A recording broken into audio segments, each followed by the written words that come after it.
Hello everybody, um, my name is Derek. I'm a amateur photographer um, on, on, on, on tourism, on travelling when we travel around. I do like to take a lot of photos and a lot of video work.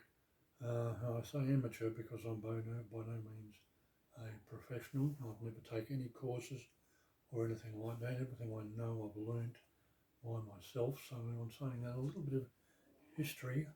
The first camera I started off with was a Canon 1200D. A very nice little unit. Had an 18 megapixel camera on it.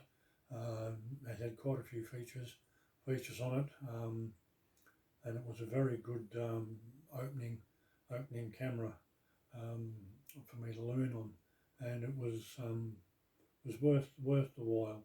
No Wi-Fi features or Bluetooth features or anything like that. Just taking basic shots, um, and if I wanted to transfer them, I would use it via the SD card inside the camera with some external media um, things that I have.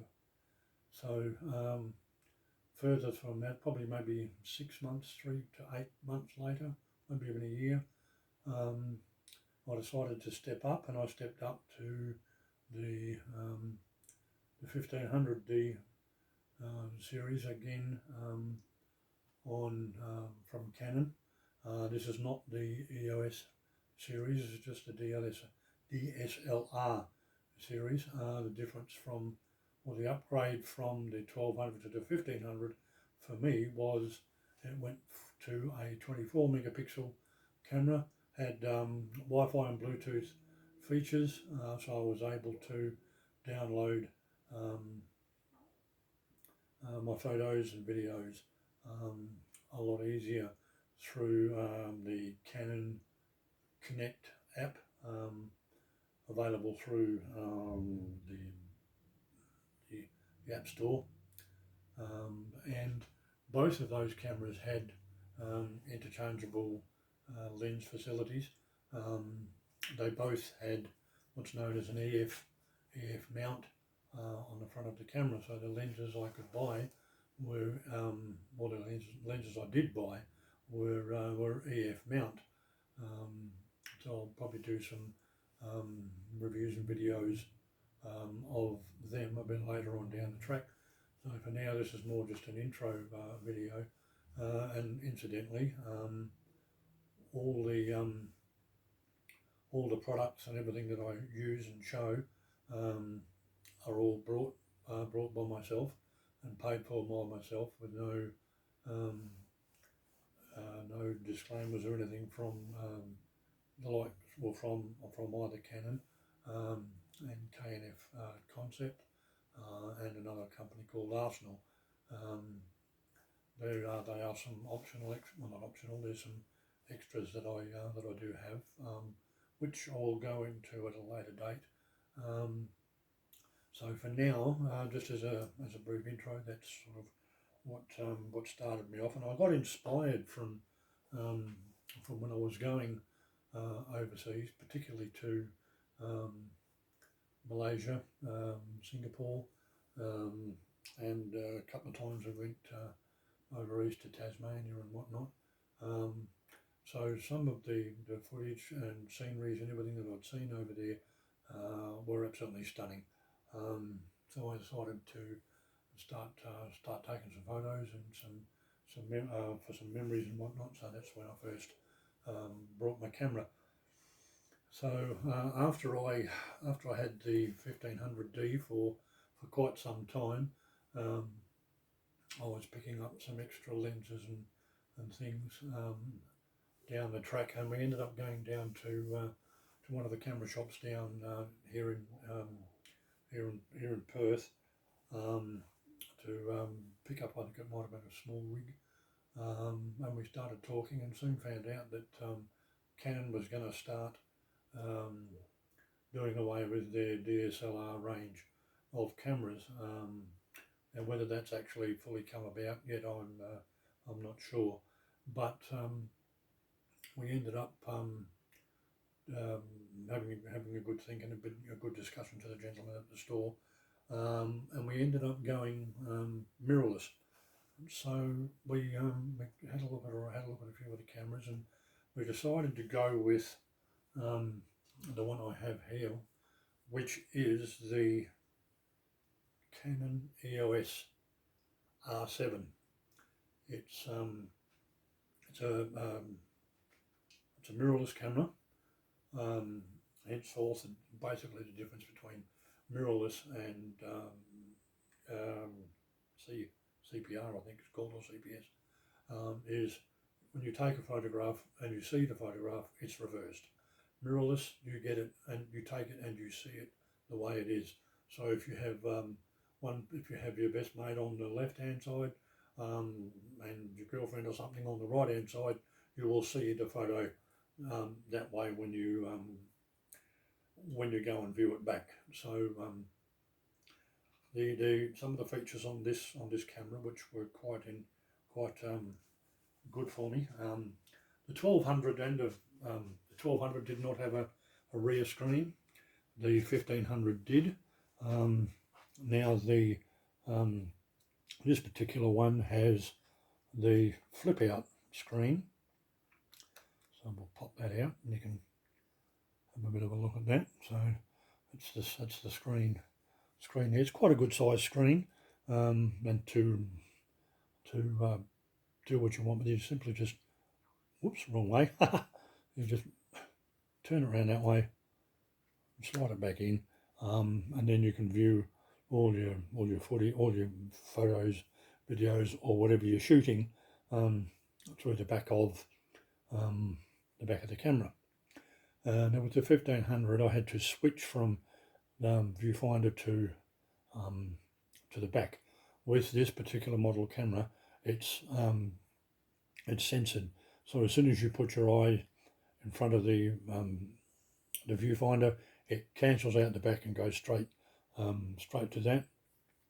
If you wear glasses like I do, or you have aging eyesight, you can actually adjust the sensitivity on it to suit yourself. So it has its usual.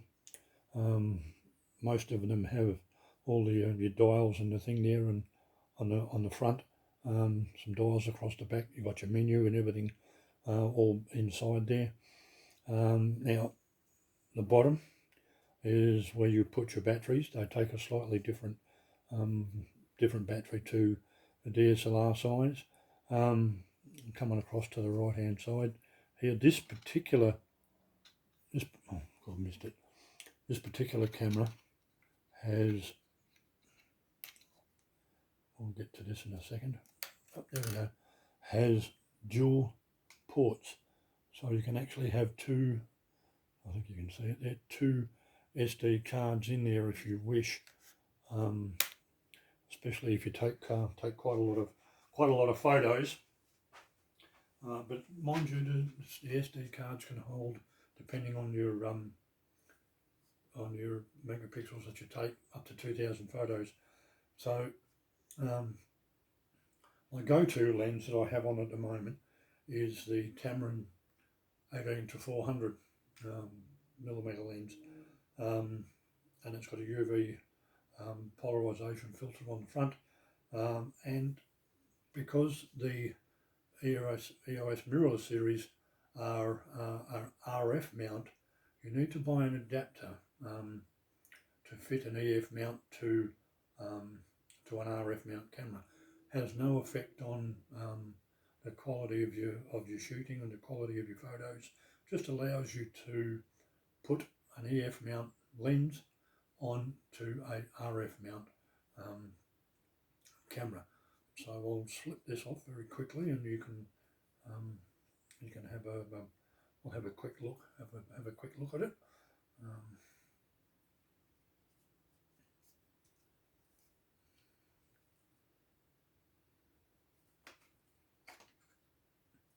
Right, so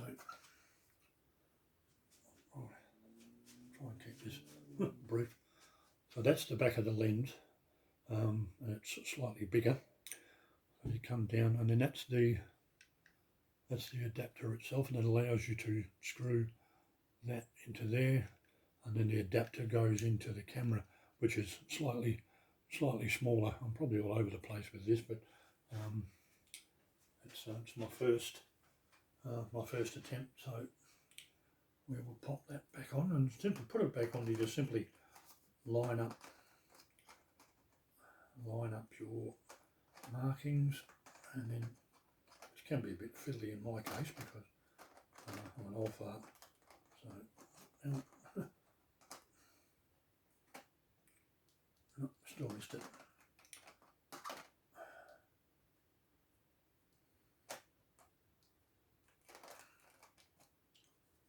There we go.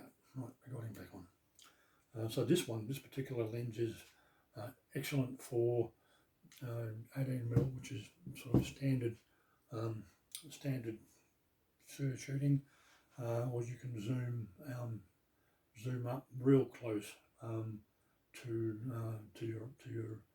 your subject.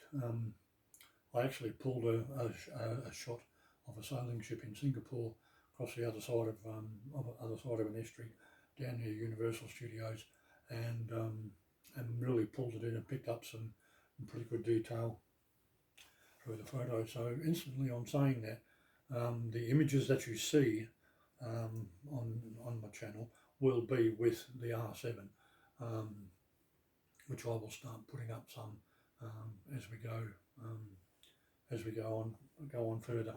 So basically that's the intro, and with the camera that I'm using. Some of the accessories I do have is known as a fluid head video, is a Canon concept 67-inch by 176 mil tall tripod, ball head tripod, and I also have an overhead arm accessory for it, and then a fluid head video pan head for it with a handle on it. So these two accessories that I have as well. Now I have already fitted a quick release plate from Canon, which allows me to simply pop the plate off the tripod and attach it to anything else that I do have. So there's some future videos that will be coming up, and I've also got another tripod coming. This one is slightly taller, has slightly better features, and probably not so much designed for travel, whereas the one I have is very much designed for travel work. It folds down to about 430mm, and it just packs on top of my camera case. So on that note, I think we'll wrap up the intro.